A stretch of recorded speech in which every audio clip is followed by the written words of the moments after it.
It's gratifying to see so many familiar faces here and some strangely familiar faces.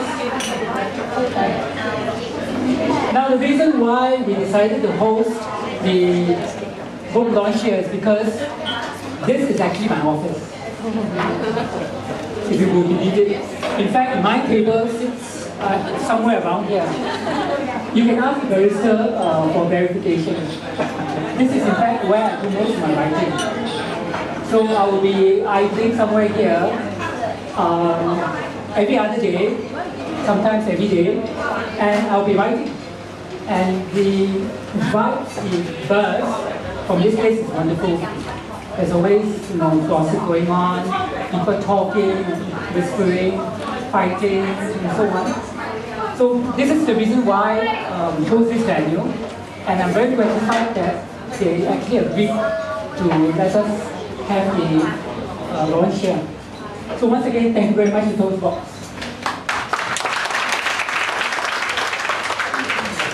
Now I've actually prepared an Oscar-worthy speech, which is about 2 pages long. I would like to thank my mother,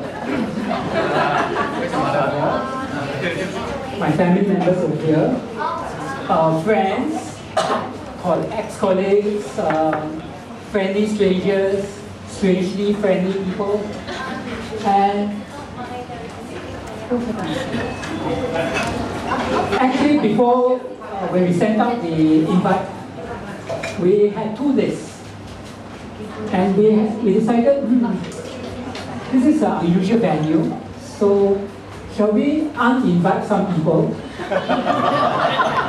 Because the list was going longer and longer, and eventually we decided not to. It will be most ungracious to uninvite people who will be invited. There's supposed to be a ground beat.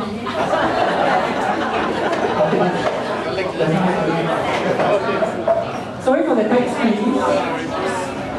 Now let me tell you a little bit about this book. It's called Singapore Siu Dai, and it's actually my first attempt at humor writing, my first official foray into satire, and it's the quickest book I've ever written, the shortest book I've ever written.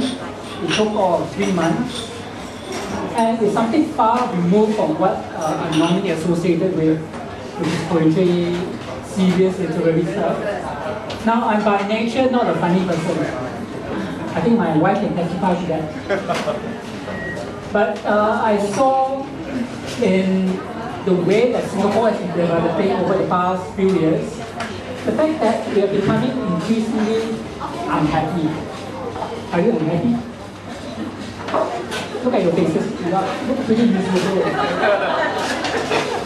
So I was trying to find a way to, literally speaking, to surface all that unhappiness.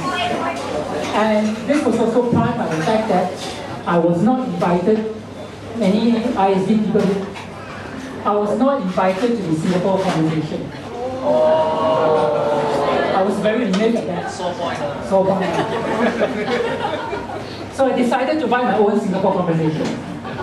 And what would a writer sound like if he indulges in the Singapore conversation, or the so-called SG conversation? So the result is this book, which is with a collection of 50 satirical short stories, flash fiction, if you like to call it that, short stories for people with short attention span, for people to read on the bus, on the train, in between stops.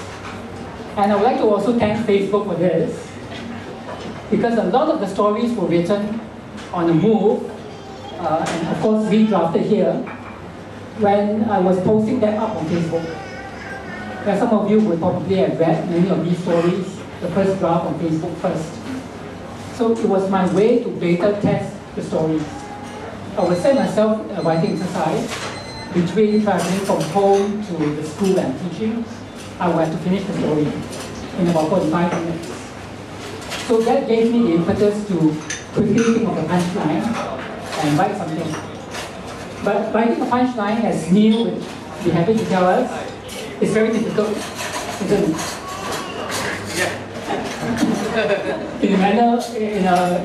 In one word, yes. So I have to start relearning the writing process. I have to think about what the punchline is for a particular story and work my way towards it. So whether it's dropping off details, descriptions, dialogue, everything has to be shepherded towards the punchline. And there was a bit of a sharp learning curve for me. The first few stories didn't work. They were quite inane, or the humor wasn't quite there.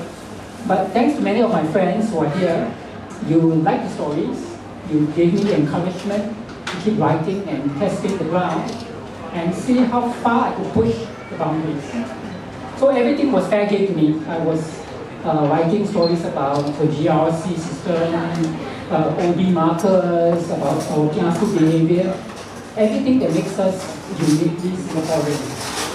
Everything that makes us who we are, why we are, and how we are. So the stories surface all these misdemeanors, misadventures, and so on. So I hope you can buy a copy. Yes. And we're going to do a series of readings from the stories in order to let you have a little taste. And meanwhile, enjoy the dinner as well as the coffee. Siu Dai, of course. Now, to help us do the reading, we have two very beautiful ladies, Shoots and Sylvia, who are sisters. Round of applause.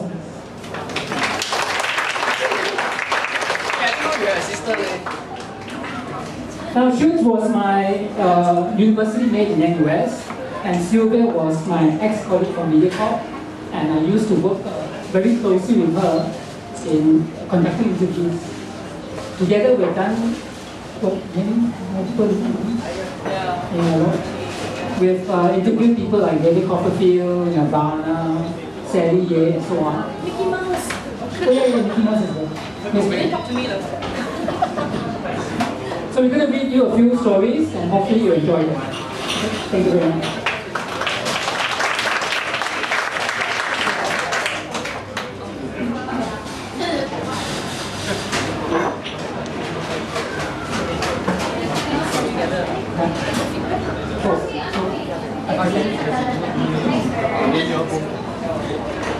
Now, appropriately enough, our choice of the first story is set here at Toast Box. Okay. This is called A Day at Toast Box. Uncle, Yuan Yang kopi. Yuan Yang already kopi. I want more kopi. Then say so lah. 70% kopi, 30% teh. But teh must be gao. 60% kopi, 40% teh. But teh must be more gao than kopi. Okay, 50% kopi, 50% teh, okay. Can? But kopi must be Siu Dai. Okay, so you want Yuan Yang book Siu Dai?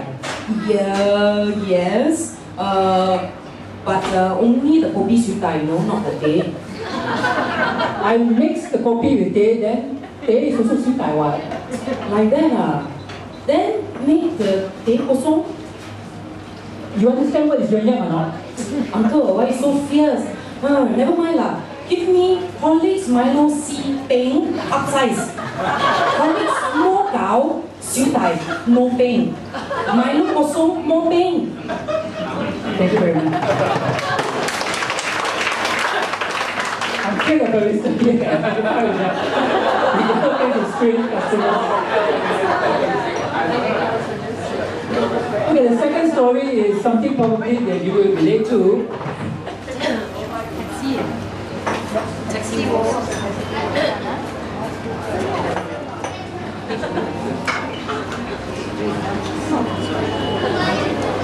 This is called Taxi Woes 1. It's a series of misadventures that this particular character, Mrs. K.S. Tan, goes through with taxis.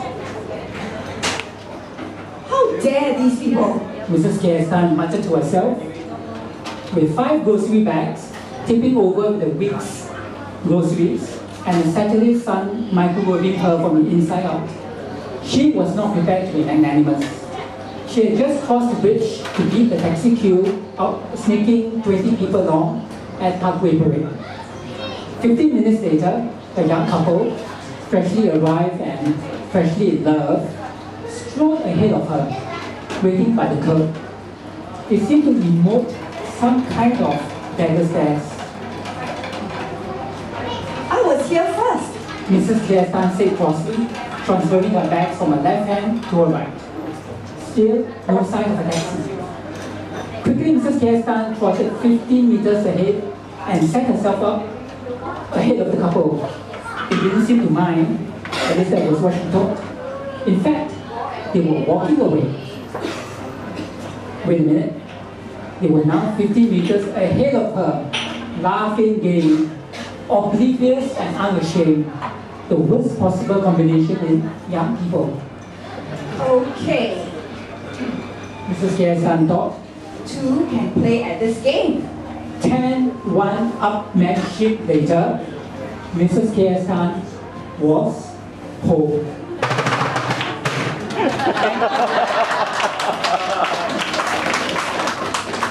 That was spontaneous. Okay, the next one is the continuing misadventures of Mrs. K.S. Tan with taxis. This is called Taxi Woes number 2.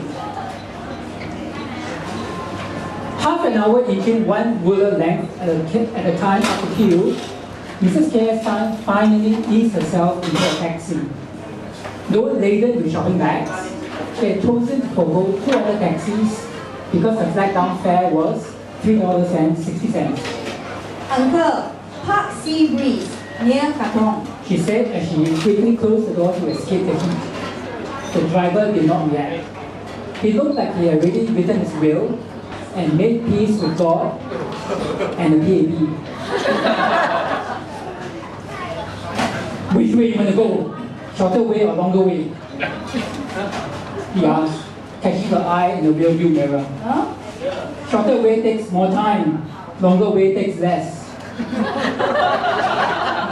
Mrs. K.S. Tan thought it must be the heat, but his logic seemed to make sense. Longer way. She said. When she woke up from 40 wings, the taxi had reached its destination, but not hers. Uncle, where is this? Mrs. K.S. Tan asked, looking out the window in a daze. It looked like, you said Park Sea Breeze, East Coast Park Law, a lot of breeze to see. Thank you.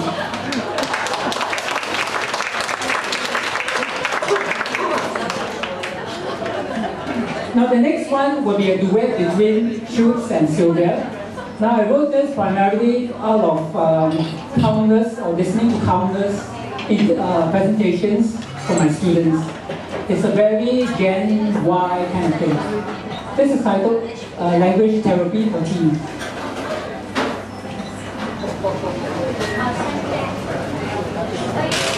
Why do you say like so often? I just like. Can't you say a sentence without like?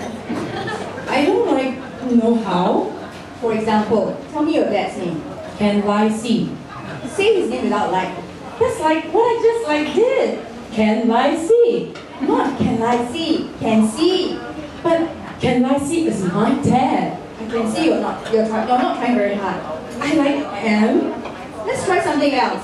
Every time you want to say like, say such as. Such an ass? Not such an ass. Such as. Such as music? In that sentence, say like. I like such as music. You can drop such as. I like music. Yes. I don't understand. First, you tell me not to say like but such as. Then you tell me to say like but not such as. You say such as to make comparisons. Like if You just said like. What I said was if you like to. You did it again. I didn't. What I said was if you want to compare two things unlike. Like again. You pay attention. I don't like it. Like. I give up. Say what if you like to sound like an idiot.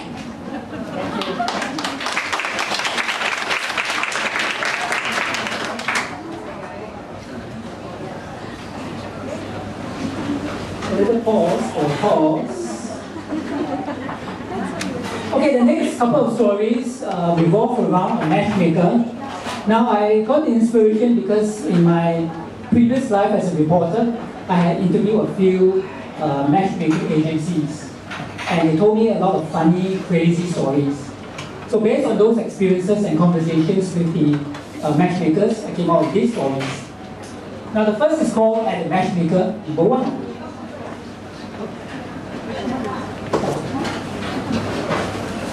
Once again, Viola Lee looked hard at Esther Sue, the young woman sitting opposite her, and tried very hard not to roll her eyes.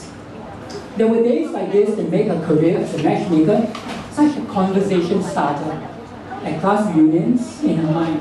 So, in her mind, she filed away every detail, every word. It would be a scream.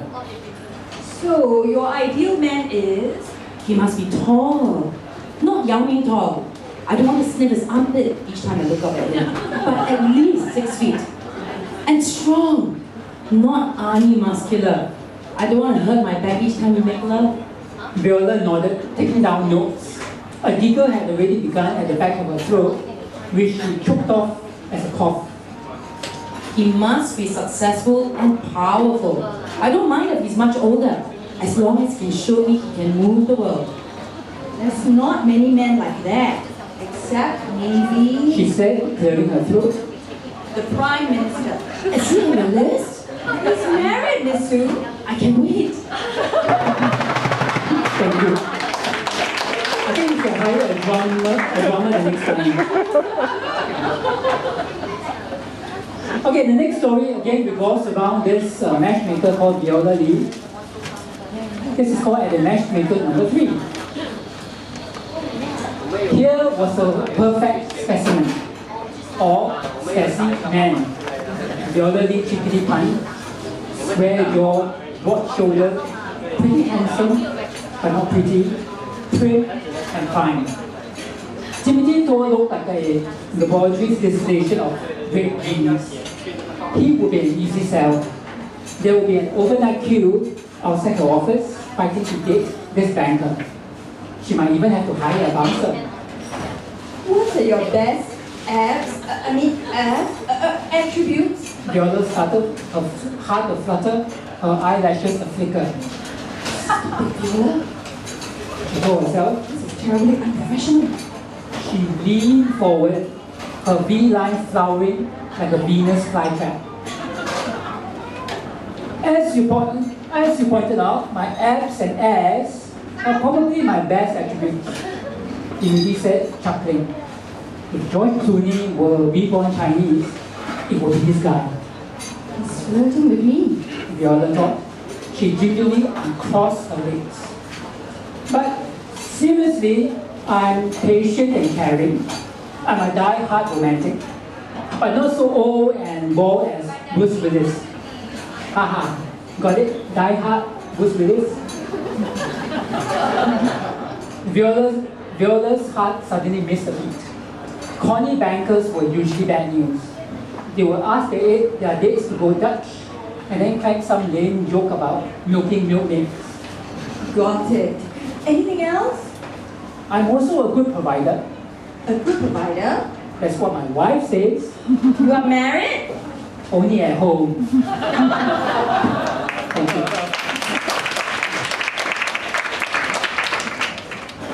Now the next one is a kind of satire on our obsession with exams.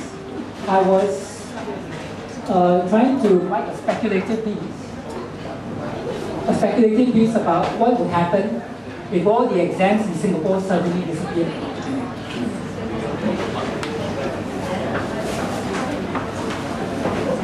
This is called exam fever. Now the best minds in the country were stumped. Investigators were stalled. The public was scandalized. It happened so quickly, not even the quick-witted could have cut it to the quick. All examination papers in Singapore has suddenly disappeared. One moment the papers were there, kept safer than the elected president's second key, from the PSLE to the alphabet soup of O, N, and A levels.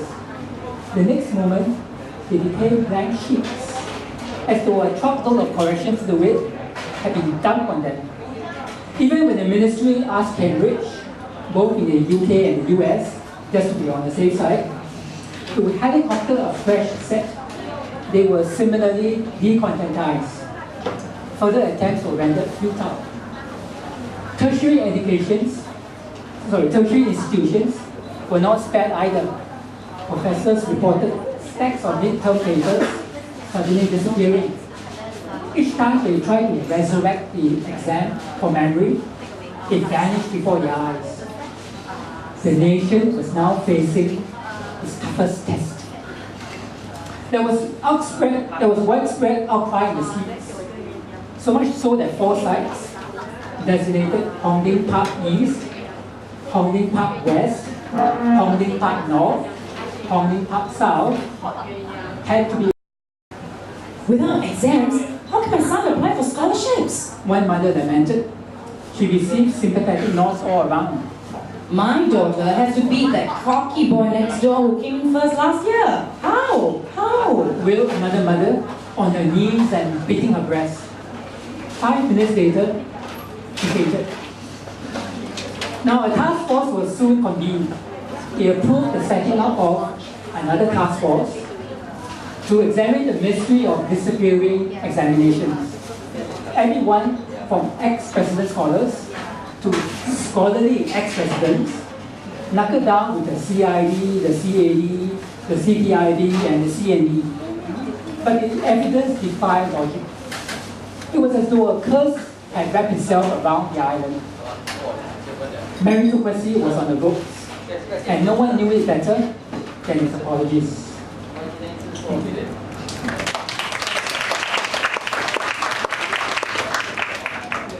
The next one is a bit of a dig at the Board of Censors. This is titled At the Censors.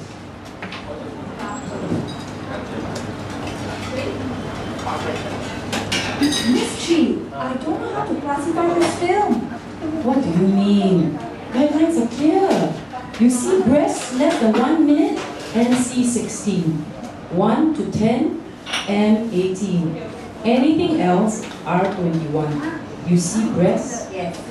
How long? More than 1, but less than 10. M18 then. But it's male breast. Then PG-13.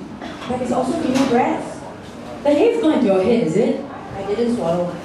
I'll pretend I didn't hear that. So is it male or female?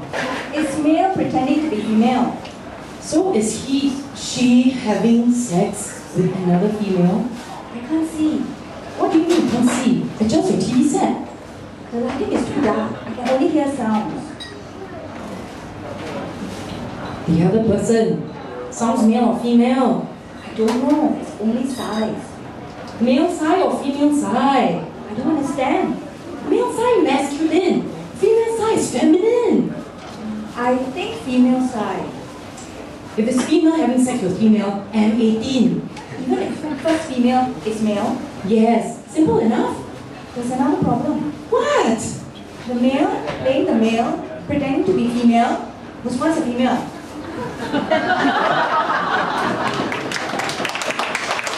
Thank you for that.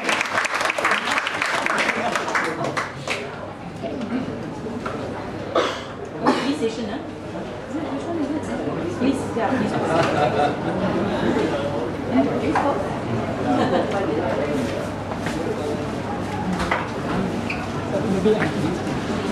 The next piece is called At the Police Post, and it plays on a pun on the acronym for Ministry of Manpower, MOM. I want to report Tiger Mouse. Slow down, I don't understand you. I want to report a tiger in my house. A tiger? Yes, a female tiger. Tigers are usually female. I don't know. I see tigers only on TV. You never go to Golden Mile? There are tigers in Golden Mile. If you know where to look. But this one came looking for me. How did she get in? I don't know. Through the window? So this Thai girl came in through the window? When I came home, she was there. Did she say anything? She just growled. Did she say what she wanted? No. She might be an illegal alien. Legal what? Illegal worker. You should call mom. Mom? Mom can take care of her. But the tiger already chased Mom out of the house. Thank you.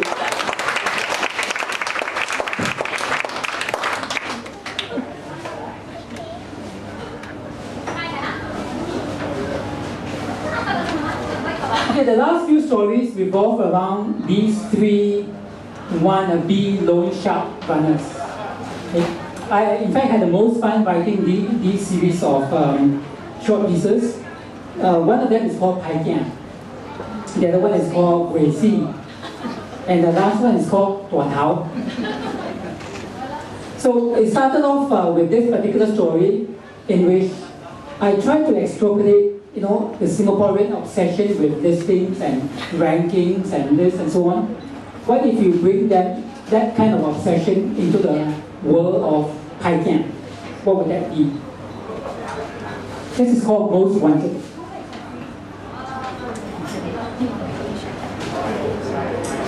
When the CID's Most Wanted list of the year was released that morning, there was considerable excitement in the Sec 4F classroom. Copies were passed around like contraband, facts, and Playboy mags. There were hushed arguments that quickened to a crescendo. May we have your attention, please? Yes, you have my attention now. Of the vehicle number SKD 4605C. Kindly move your vehicle as it is causing obstruction. Thank you. Okay, I'll come back to you. Okay, back to the story. No one paid any attention to the poor, mousy math teacher, Mr. Mickey Mouse. Wow, my pa moved up 3 to number 5. Said Gui Si proudly. There was no mistaking his career path. Big deal. Said Pai Kian, for whom the school had to invent new rules. My pa is one above yours. He was not even on the list last year. You two talk such bullshit. Said Tua Tao, whose big head was hidden packed with big schemes, none of them Have your legal. attention, please. Will the owner of vehicle number SKD 4605C kindly move your vehicle as it is causing obstruction? Thank you. I think she was causing obstruction. Okay, we start on the dialogue passage. Okay. Wow, my pa moved up 3 to number 5. Said Gui Si proudly. There was no mistaking his career path. Big deal. Said Pai Kian, for whom the school had to invent new rules. My pa is one above yours. He was not even on the list last year. You two talk such bullshit. Said Tua Tao, whose big head was hidden packed with big schemes, none of them legal. Shut up. Your pa is not even here. Gui Si said, that's why he's the best. Thank you.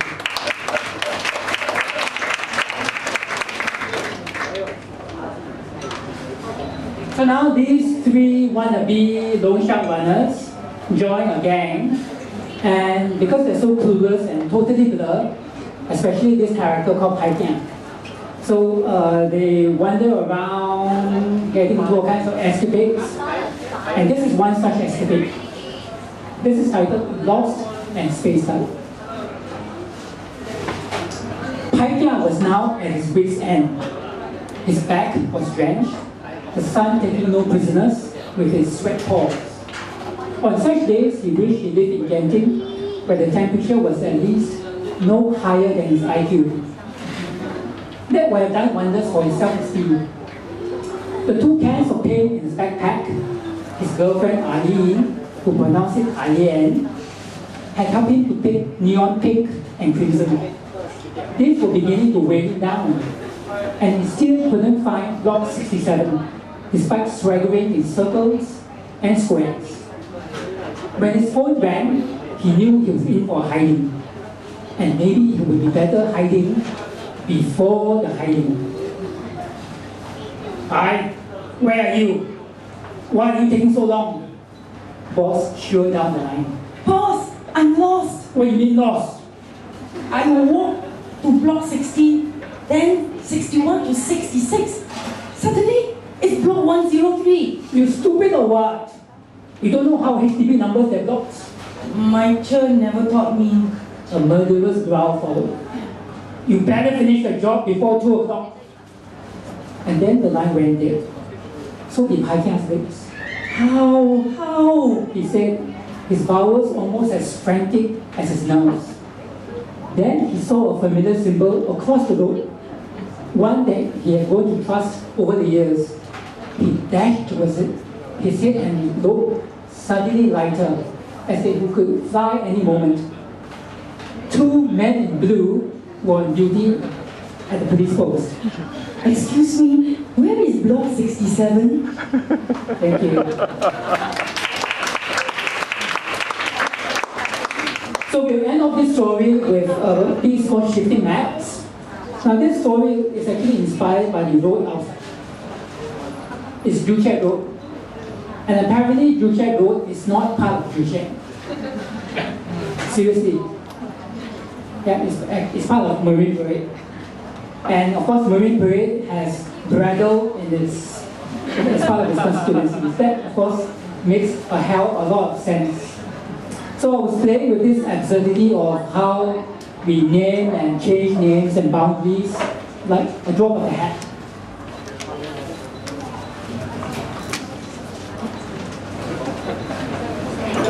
This is called shifting maps.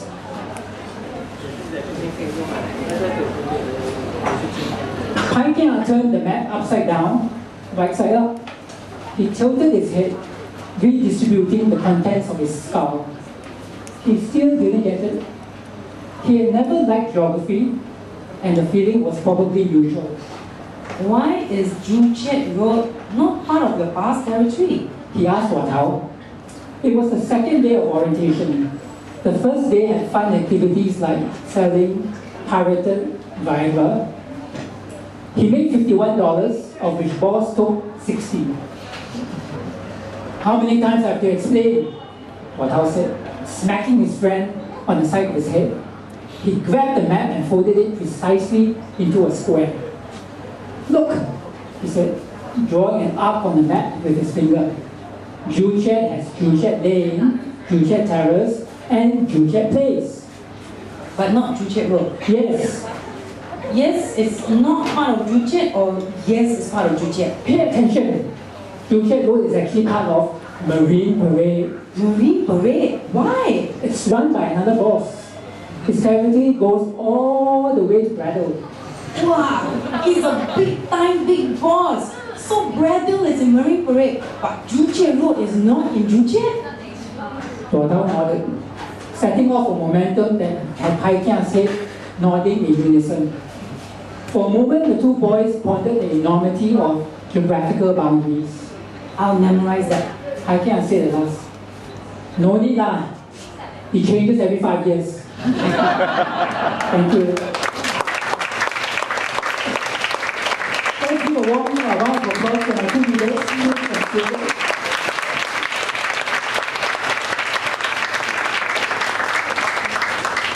Okay, as you can see, I'm a little bit nervous because I've never had such a big crowd before. When I launched my poetry books, practically nobody turns up. Yeah. Okay, now I open myself up to questions. Feel free to fire away anything you'd like to ask, any violent protest. Oh, by the way, I'd like to thank Neil as well, Neil Humphreys, for a very well-written foreword. And I also like to thank the hard-working people at Ethos, Fang, for releasing this book, to Evelina for her help in editing, and arranging and organizing this event. Thanks to Suni as well for helping me to help set the story, the manuscript. Okay, first question. Questions? Anyone? Okay, Felix, congratulations. Thank you. What is the most challenging thing for you when you write this? The most challenging thing was to find something funny. Now sometimes I would, humor is a very subjective thing, isn't it? What you find funny, another person might find offensive. So the challenging thing was finding a kind of medium between the two. What I think is funny and what will probably appeal or resonate with other people. So it's finding that sweet spot where the two meet. And also I think overcoming my habits of poetry. I've accumulated a lot of habits of writing, I write poetry. So instinctively, certain turns of phrases can be too lyrical, which may or may not work in something as straightforward in its narrative at first. So I had to pare back quite a bit of the language and let the characters' own obsessions or misadventures come clear through. So it was a bit of a challenge there. Thank you.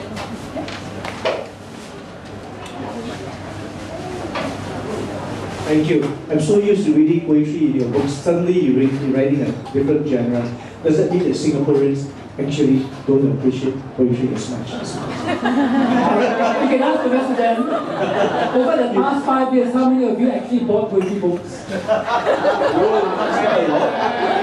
Okay, this is a crowd which is already converted, so we are preaching to the number. Everybody who bought a book is here. Everybody who bought a poetry book is here. Yes. You buy poetry books but you don't read them. Yes. They don't keep stacking up as your door stopper. What's the question again? So does it mean that actually to reach a wider audience you cannot write poetry? You need to write a different genre? I suppose poetry tends to scare people. When you mention the word poet or poetry, they try to keep a 5-foot distance from you, as though poetry is infectious, like dengue or something. Generally, people tend to think of it as a very intellectual form, but it need not be. Poetry can be quite accessible, it can be quite relatable to people. For example, well, it wasn't my intention to do a poetry recital today. I'll just do one for your amusement. This is a poem which is written in the voice of an abused wife, and it was published in my book, Spoken by the Rain. So imagine, if you will, this abused wife was being abused so much to the point that she picks up a knife to threaten the husband. Come any nearer and I'll make this knife talk. Swear in your guts. Cut you up and make you dinner for the dogs, which is what you are and where you belong. You dare say you love me? Knuckles again at the wedding? You know my small hours, the small steps I take to inch the damage off. Rosary, holding down the tremor in my palms and watching summer children and their lengthening, laughing shadows lashing at my heart. No!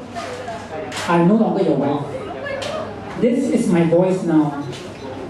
I will not put it down. I will not be put down. Okay.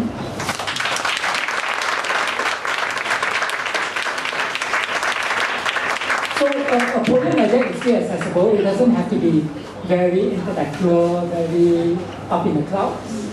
It's something that you can immediately connect to at a human emotional level. Having said that, I have actually officially retired from poetry.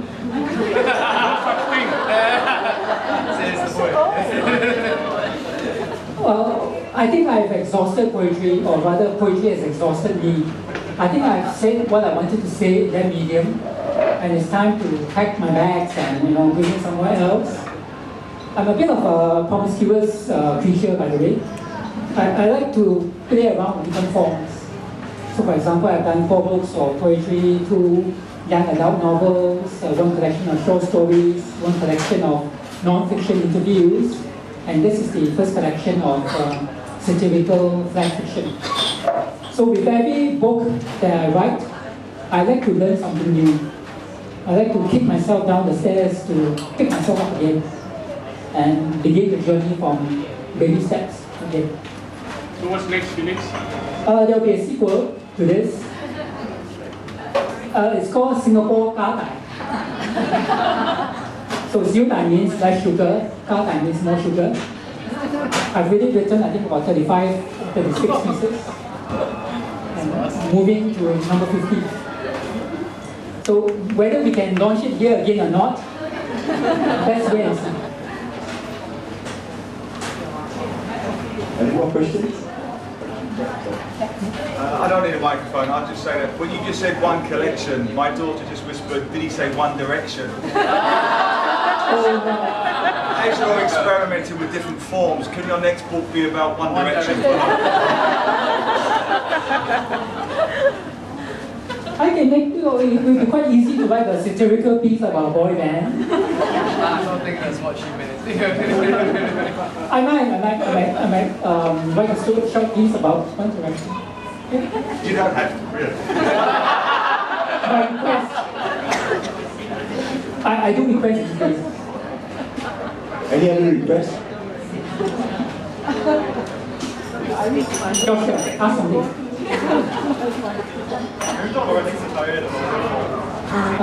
Not at the moment. I think hanging out with young people, the ones I teach, tend to affect me as well. I have a very short attention span now.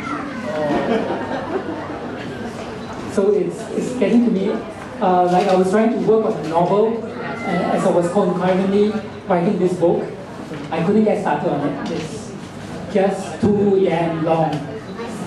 To write 50,000 words it takes a life out of me. No, it's a short novel. Right, short novel. Any more? This is your chance. No? Okay. If there's no other questions, then maybe we will call this to a halt. You can buy the books and ask Felix to sign them. Also, don't forget your dining vouchers. Those of you who have not collected your meal yet, just please go ahead and do it because tonight is the last night. You can eat until 10 o'clock today. So, Have a second. yeah, help yourself. Yeah, just and mingle and talk and chat and have a good time. Thank you very much. Thank you very much for coming.